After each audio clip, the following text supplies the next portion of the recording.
doorasho iska galeen hadda waa ninkii Shaakir ah marada waleejay doorasho wadadaasna horta iskama aadeen waa la geeyay horta maalintii Axmed Qorqor la dooranayay galmudug dhuusamareeb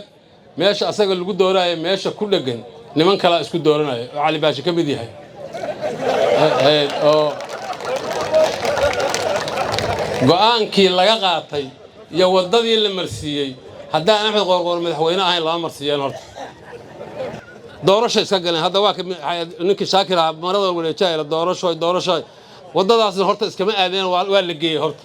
reer galbarwaaqa rabitaankooda wuxuu ka muuqdaa culimadii aan aqaanay laba goolayaalka horta caawa haday fadhiyaan oo ay muusigii iyo niikadii fiirsanayaan waa la gudbay horta caawa waxay rabaan horta waa inay helaan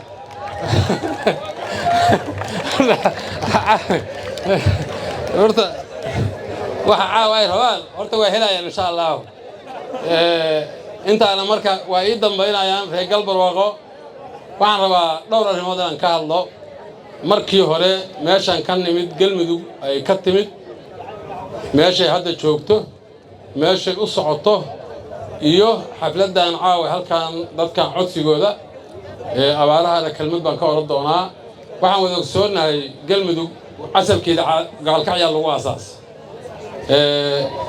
madaxa waa la bixi diiday galinsoorna waa gaari weydayo cabdi qaybdiida ka soo isbaaro loo dhiganayo xaggana waa gaari weey cayada la geeyay dhuusamareeb markay ka tatay ka soo laabatay ayadoo jidii jahaal loo leeyahay ay ilaahay ninkaas madow horta madaxweyne uga dhigay caawa isla ognahay meesha ay joogto horta caawa isla ognahay Soomaali dawlad goboleedka galmudug ee caawa la majeersanayo horta waa galmudug iskamana imaane hoggaanka wanaagsan ayaa sababa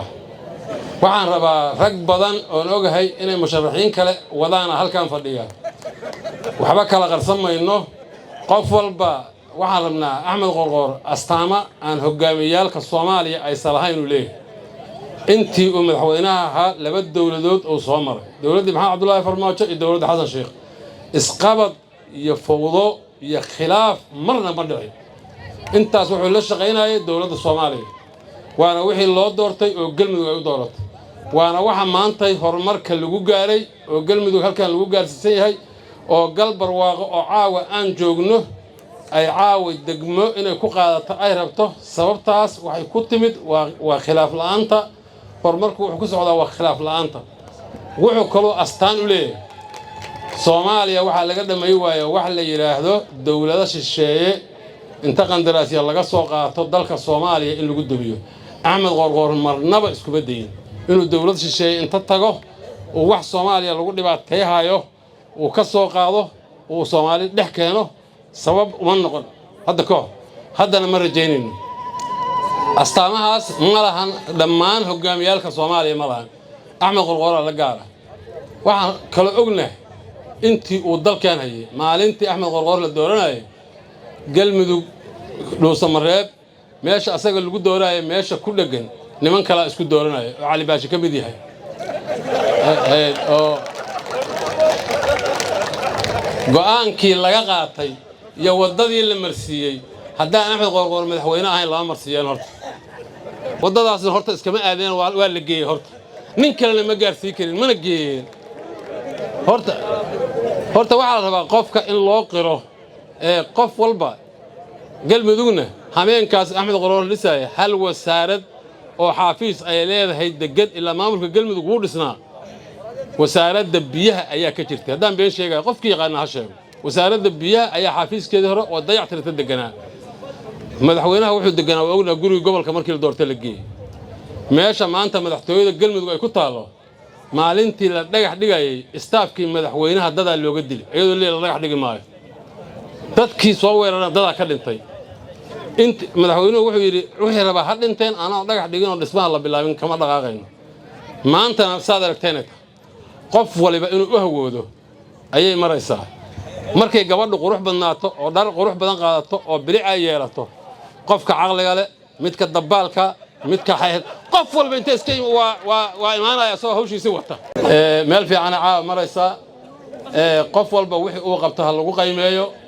waxaan ognahay hadda deegaankan hadda aan joogno oo gaalkacyo hoos yimaada oo ciddaan reer sacday degan yihiin oo mudug oo ugu qoraha weyn dhibaatadii ka jirtaan ogeyn dhibaatadii isbaaradii khamrigii fowdadii qaabdarradii ayaan ogeyn caawana waxaan ognahay horumarka meesha la marayo barwaaqada meesha la marayo ciidankii mushaarka ay qaataan waxaan ognahay gabdhaha baadiye ari ku ilaashada xidigaha halkaas ugu jira hanta godowgeeda ay kala soo baxaan maanta waa is ognahay lama haysan yaa lama haysan maanta wiilashii isbaarada joogana ayagoo ciidan dawladeed mushaar qaataan kuwii qamriga gadi jireen inta ka tageen ay ganacsi kala haystaan dabaqyada iyo meesha ay nidaamku marayaan waa ognahay warnimayahow meeshaas raggii wax keenay oo la hubo oo inay wax wadi karaan la hubo ha lala shaqeeyo madaxweyne axmed cabdikaari qoorqoor waa musharax annaga haddaan nahay xisbul xaakimka diyaaraan u nahay in lala tartamo waxaan diyaar u nahay in lala tartamo waxaan diyaar u nahay laakiin haddee waxaan rabnaa ciddan nala tartamayda laftirkeeda in loo xulaan rabnaa oon qof walba ul walba in nalaku jibeeyo ma rabna horta yaa